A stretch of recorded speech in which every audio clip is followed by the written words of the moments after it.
Welcome to Leesburg Today's Daily Update for November 3rd. I'm Kara Clark.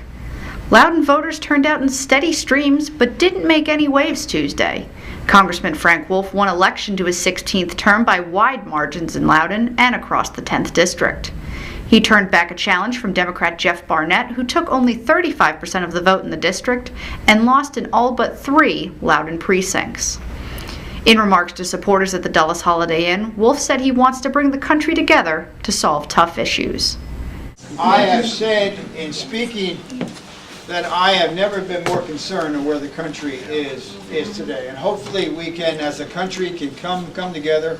I'm committed to doing everything I can to deal with the debt, to deal with the deficit, and hopefully to bring the country together to really hit. If we do what we can do and what America has done so well over the years, when we've had tough times, the American people come together. And you can just see, maybe in some respects, the American people are ahead of the administration, are ahead of Congress.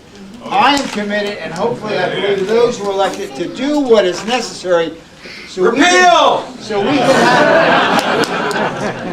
can have a renaissance in this country, not only for all of you, but for our children and the grandchildren. County voters also authorized borrowing almost $28 million to build a new elementary school in Leesburg. That bond issue was not nearly as popular as Congressman Wolf, winning the support of only 54% of voters. In many Western Loudoun and Sterling area precincts, a majority of voters opposed the bonds, but the project received stronger support in Leesburg and the Ashburn area, and that was enough to carry it.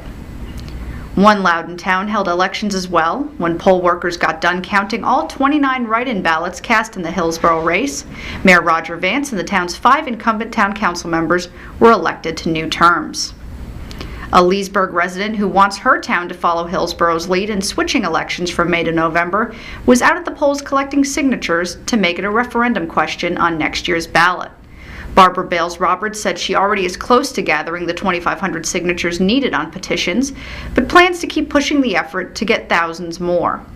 You can find out about the effort online at NovemberVoteYes.com.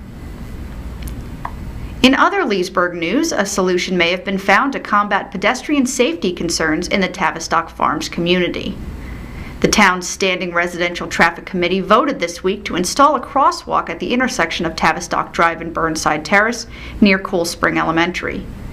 Neighbors and members of Tavistock's HOA have been a vocal presence at traffic committee meetings in recent months, pressing for initiatives to address speeding in the area.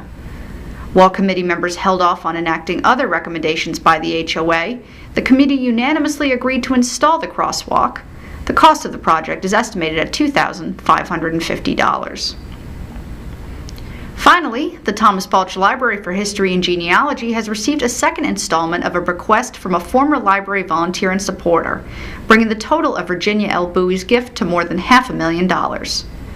Balch Director Alexander Gressett said the receipt of $367,993 from Bowie's estate to the town for Balch Library represented the final distribution following last December's initial payment of $250,000. Describing the former federal government employee as very modest and quiet, Gressett said Bowie gave immense amounts of her time and intellect to the Balch Library in indexing various records. Even when in frail health, Bowie asked library staff to bring work to her at home.